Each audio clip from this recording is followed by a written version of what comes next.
അപ്പൊ ഇതൊക്കെ പരസ്പരം ഇപ്പൊ എല്ലാവരുടെയും ഒരു സഹകരണം ഉണ്ടെങ്കിൽ ഇപ്പൊ ഇതൊക്കെ ഈ വേണ്ട വിധത്തിലുള്ള ആൾക്കാരെ ഏർപ്പാട് ചെയ്യുക, അതൊക്കെ വേണ്ട വിധത്തിൽ ഇവിടെ എത്ര ഉണ്ടോ എന്ന് ഉറപ്പാക്കുക, അതൊക്കെ ഭക്തനുള്ള ചുമതലയാണ്. അപ്പൊ അതൊക്കെ എല്ലാവരും കൂടെ ഒത്തൊരുമിച്ച് പ്രവർത്തിച്ചാലേ ഈ ദേവന്റെ പ്രതിനിധീകരിച്ചാണ് നമ്മൾ ഇതൊക്കെ ചെയ്യണേ. അദ്ദേഹം എണീറ്റ് വന്ന് ചോദിക്കുകയൊന്നുമില്ല, എന്താ അത് അങ്ങനെ അല്ലാണ്ടായെന്നും ചോദിക്കുകയൊന്നുമില്ല.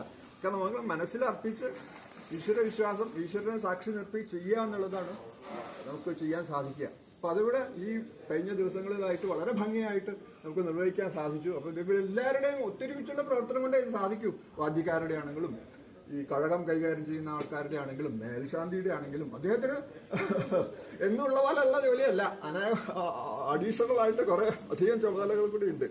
അപ്പൊ അതൊക്കെ ഈശ്വരൻ എന്നുള്ള അല്ലെങ്കിൽ ഈ ദേവന്റെ അനുഗ്രഹം അത് പ്രാർത്ഥിച്ചുകൊണ്ടാണ് എല്ലാവരും ഇതിനു വേണ്ടി പങ്കെടുക്കുന്നത്. അപ്പൊ അത് വളരെ ഭംഗിയായിട്ട് ഇതുവരെയുള്ള കാര്യങ്ങൾ നമുക്ക് പൂർത്തിയാക്കാൻ സാധിച്ചു. ഇപ്പൊ അവിടെ വല്യമ്പലത്തിൽ നടന്നുകൊണ്ടിരിക്കുന്ന ബ്രഹ്മകലശ പൂജയും പരികലശ പൂജയാണ്.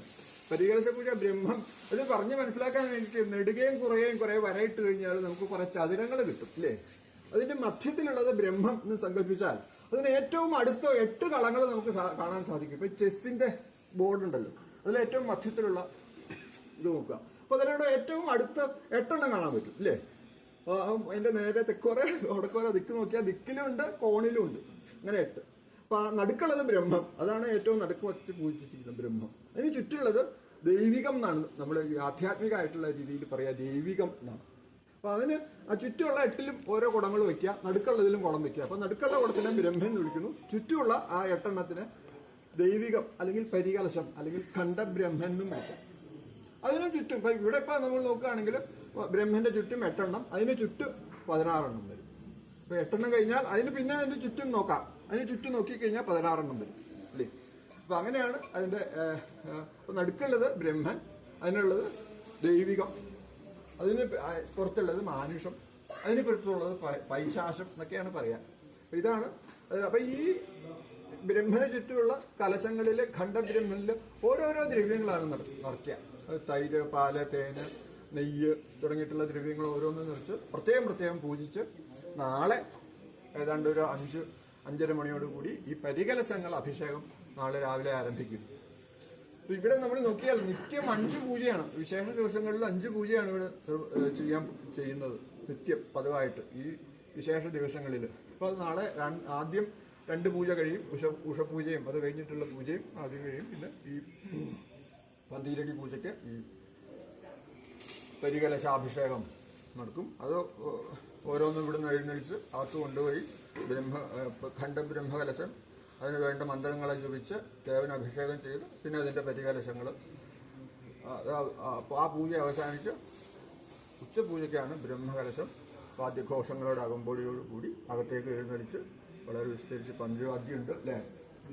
പഞ്ചവാദ്യം, ഇതിന്റെയൊക്കെ വാദ്യം, ഇതിനൊക്കെ ഈ വാദ്യം ഇപ്പൊ പൂജ ചെയ്യുമ്പോഴും അതെ വാദ്യത്തിനും നൃത്തത്തിനും ഗീതത്തിനും ഒക്കെ വളരെ പ്രാധാന്യമുണ്ട്. അപ്പൊ നമ്മൾ സാധാരണ പൂജ ചെയ്യുമ്പോൾ ഈ ശംഖം കൊണ്ട് ഇങ്ങനെ വെള്ളം കൊടുക്കാൻ കണ്ടിട്ടില്ലേ, അത് നൃത്തമിതം, ഗീതമിതം, വാദ്യമിതം ഇതൊക്കെ കൊടുക്കുകയാണ്. അപ്പൊ ആ ഉപഹാരങ്ങൾക്ക് വളരെ പ്രാധാന്യമുണ്ട്. അപ്പൊ അതൊക്കെ ശരിക്കും വേണമെന്നാണ് സങ്കല്പം. അപ്പൊ വിശേഷ ദിവസങ്ങളിൽ അത് ശരിക്കും തന്നെ നമ്മൾ ദേവനെ സമർപ്പിക്കാനായിട്ട് സാധിക്കുന്നുണ്ട്. അപ്പൊ അതിനും ഈ വാദ്യഘോഷങ്ങളുടെ അകമ്പടി വളരെ പ്രാധാന്യമുള്ളതാണ്. പഞ്ചവാദ്യം, അതായത് ഓരോന്നിനും ഓരോ ചടങ്ങ് നടക്കുമ്പോഴും ഇന്ന വാദ്യം വേണം, പരുഷവാദ്യമായിട്ട് വേണം എന്നൊക്കെ പറയുന്നുണ്ട്. അപ്പൊ അതിനൊക്കെ ഈ വിശേഷ ദിവസങ്ങളിൽ നടക്കുന്ന വിശേഷ ചടങ്ങുകളിലേ ഉള്ളൂ. അപ്പൊ അതൊക്കെ എല്ലാവരുടെയും ഒരു ഉപാസന ഉണ്ടെങ്കിലേ നമുക്ക് ഇത് ഭംഗിയായിട്ട് പൂർത്തിയാക്കാൻ സാധിക്കുകയുള്ളൂ. അപ്പൊ അതാണ് നാളെ ഈ ബ്രഹ്മകലശാഭിഷേകത്തോടു കൂടി ഇതിന്റെ പരിസമാപ്തിയിലെത്തുകയാണ്. നമ്മളുടെ ഉദ്ദേശം ഇതാണ്, ജീർണത മാറ്റുക എന്നുള്ളതാണ്. ഏതൊരു വസ്തുവിന്റെയും അതിന് ജീർണത ഉണ്ടെങ്കിൽ ആ ജീർണത മാറ്റിയാൽ അത് അതിന്റെ സത്ത തെളിഞ്ഞു വരും എന്നുള്ള കാര്യത്തിൽ യാതൊരു സംശയമില്ലല്ലോ. അപ്പൊ ആ ജീർണോദ്ധാരണം അതാണ് നമ്മുടെ ഇവിടെ ഉദ്ദേശിക്കുന്നത്. അത് 4 ദിവസമായിട്ടാണെങ്കിലും വളരെ ഭംഗിയായിട്ട് നമുക്ക് ഇതൊക്കെ നിർവഹിക്കാൻ സാധിച്ചു. അത് എല്ലാവരുടെയും ഒത്തൊരുമിച്ചുള്ള പ്രവർത്തനമാണ് അതിന്. അല്ലാതെ കേവലം ഒരു പൂജ ചെയ്യുന്ന തന്ത്രിയുടെ മാത്രം ബലമാണ് അല്ലെങ്കിൽ കഴിവാണ് എന്നൊന്നും പറയാൻ സാധിക്കില്ല. ഇത് അതിന് വേണ്ട സാഹചര്യം ഒരുക്കി കൊടുക്കുക എന്നുള്ളത് വളരെ പ്രാധാന്യമുള്ളതാണ്. ഇത് ചെയ്യണത് അത്രയും തന്നെ പ്രാധാന്യമുള്ളതാണ്. അപ്പൊ അതുകൊണ്ട് എല്ലാവരുടെയും ഒരുമിച്ചുള്ള പ്രവർത്തനമാണ് ഇതിന്റെയൊക്കെ ഭംഗിയായിട്ട് നമുക്ക് പൂർത്തിയാക്കാൻ സാധിച്ചത്. അതിനൊക്കെ നമുക്ക് ദേവന്റെ അനുഗ്രഹം ഉണ്ടെങ്കിലേ സാധിക്കൂ. അപ്പൊ അദ്ദേഹത്തിന്റെ അനുഗ്രഹം നമുക്ക് ഉണ്ട് എന്നുള്ളതിന് തെളിവാണ് ഇതൊക്കെ ഭംഗിയായിട്ട് പൂർത്തിയാക്കാൻ സാധിച്ചു എന്നുള്ളത്. അതുകൊണ്ട് അതിൻ്റെ പ്രാധാന്യം മനസ്സിലാക്കി ഇപ്പോൾ അത് ഈ തത്വകലശം ശ്രീകോവിലേക്ക് എഴുന്നള്ളിച്ച് ദേവന് അഭിഷേകം ചെയ്യുകയാണ്. അതിൻ്റെ ഉദ്ദേശം ഇതാണ്, തത്വങ്ങളെ തത്വസ്വരൂപനാക്കുക.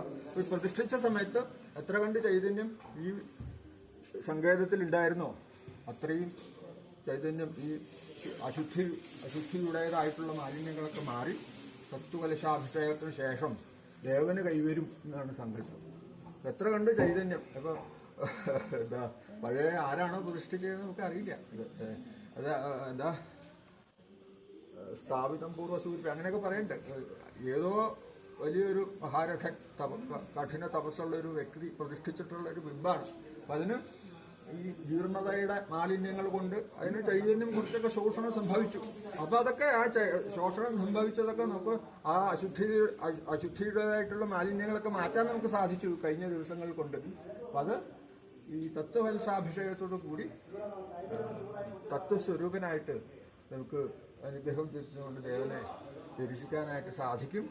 അദ്ദേഹത്തിന്റെ അനുഗ്രഹം നമുക്ക് എല്ലാവർക്കും ഈ സമയത്ത് ഉണ്ടാവും എന്നുള്ള കാര്യത്തിൽ യാതൊരു സംശയമില്ല. അപ്പം അത് എല്ലാവരും അത് പ്രാർത്ഥിച്ച ഇതിന്റെ ഉദ്ദേശം ഇതാണ്, തത്വസ്വരൂപനാക്കുക. അപ്പോൾ എല്ലാ തത്വങ്ങളും നവീകരിച്ച് പുതിയ ഒരു ചൈതന്യവത്തായിട്ടുള്ളൊരു മഹാദേവനെ നമുക്ക് അനുഗ്രഹം ചെയ്യാനായിട്ട് നമുക്ക് കിട്ടുമാറാകട്ടെ. നമുക്ക് അദ്ദേഹത്തിനോട് തന്നെ പ്രാർത്ഥിക്കാം.